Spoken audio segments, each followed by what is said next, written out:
Live from downtown Detroit, home of WDIV and Click on Detroit, Local 4 News today at 6 starts now. A thief caught on camera stealing priceless jewelry. A heartbroken Warren woman's message for that criminal. And Michigan stepping up vaccination efforts, what the state is doing to fight the virus. Plus, the overnight rain is heading out of here, but make sure you still have your umbrella handy today. Andrew's got our forecast in just a minute, but a nice start to our morning out there. No rain right now. The temperatures are nice and warm. Oh, for sure. Good morning. It's 6 o'clock. I'm Priya Mann. And I'm Grant Herms. Thanks for joining us here this morning on Local 4 News today. That was a really pretty shot here. Things are still kind of glistening from the rain last night. It was a nice walk in. Oh, absolutely. And I was just thinking that rain that Andrew predicted yesterday came right on time. I really enjoyed it. You can set your clock by Andrew. Well, guess what? Later on today, we still have a few more showers, but nothing as widespread nor as heavy as what we saw earlier, very early this morning. And when you joined me last night at 11 o'clock, much of the big shield of rain that was overhead has now moved to our north and rotated through. That being said, we still have cloudy skies and still a few showers that are out there. And of course, the ground is still squishy. And we're looking at temperatures that are starting off right around 50 degrees. As you can see, we still have a good portion of light to moderate rain stretching across from Sandusky over to Carroll and the Thumb. Elsewhere within southeast Michigan, cloudy, a little bit drier. That is, the rain has stopped falling, except in a few isolated spots like around Ida Township, also right around Dundee, where you still have some sprinkles or some light showers that are occurring. And more may redevelop as this area of low pressure that's overhead remains over southern Michigan, a good portion of the Midwest and the Ohio Valley through the course of the day today.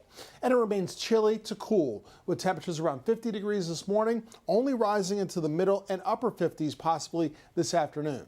But count on some wet conditions before the day is done.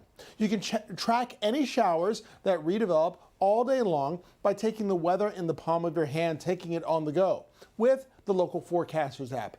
Download it now. It's free. Search WDIV in your app store. All right, thanks, Andrew. Weekend vaccination clinics continue today around Metro Detroit. Yeah, this comes as hospitals are starting to become overwhelmed again. On Saturday, the state reported more than 6,800 new cases of the virus, along with 74 additional deaths. 57 were identified through a review of records. Our 7-day daily case average is rising to more than 6,500. On the vaccination front, as of Friday, nearly 40% of Michigan residents have received at least one dose of the vaccine. Well, getting more people vaccinated is crucial to help slow the spread of the virus. President Biden told Governor Whitmer his administration is ready to send an additional 160 people from FEMA and the CDC to Michigan to help administer vaccines. Detroit also ramping up the vaccine effort. Officials are putting together plans to start knocking on doors to urge residents to get vaccinated. Also starting tomorrow, there will be 8 new vaccination sites around the city. Saturday was City Employee Family Day at TCF Center. Any of the city's 9,000 employees could have brought their families to get vaccinated. We had heard how important it was to employees to have their family members, their household members get the vaccine so that they could all feel safer together.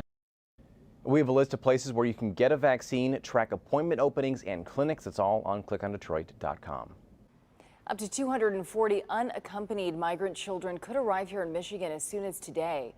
Star Commonwealth in Albion, which is about 90 minutes west of Metro Detroit, will offer these kids temporary shelter. The goal is to unite the children with their families or sponsors. Star says all of the children will be tested for COVID-19. Last month, the U.S. picked up nearly 19,000 kids along the U.S.-Mexico border. That is the highest number recorded in a month. The thief takes something priceless and a family is left heartbroken. The theft happened at a Warren home near Common and Schoner. Larry Spruill spoke with that homeowner. The door frame and the wall was all distorted and broken, and there was drywall all over the floor. That's what Marilyn Masseri saw when she returned home from the store. These are things that I will never be able to get back. She called police and instantly started investigating. Masseri searched her security video and saw this man walking through her home while she was gone. We saw him walk into the door, through the kitchen. He went directly through through the kitchen and turned right immediately towards the bedroom. So he either knew the layout of the house because it's very similar. These are all similar homes. It was in her bedroom where he emptied her drawers, closets. Everything was a mess.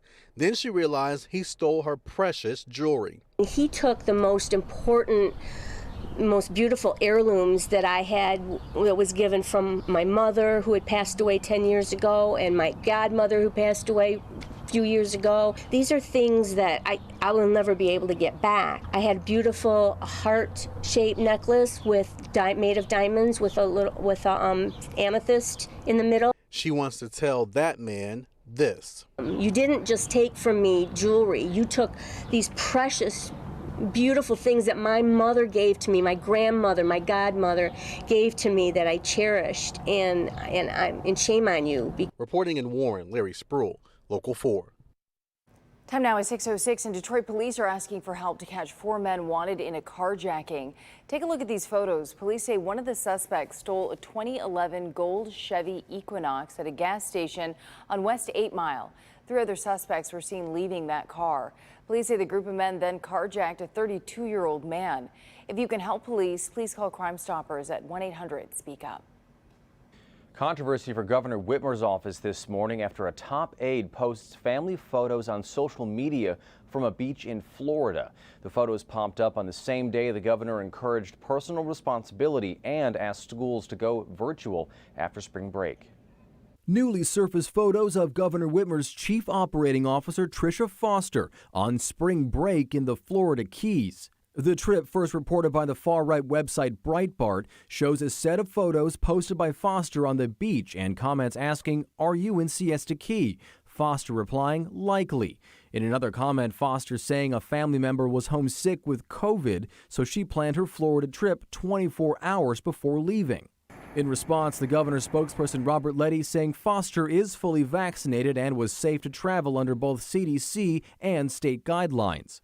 But the photos do come just days after Governor Whitmer cautioned about travel to Florida over spring break. The #1 state with the most variants in the nation is Florida. The #2 state is Michigan right now.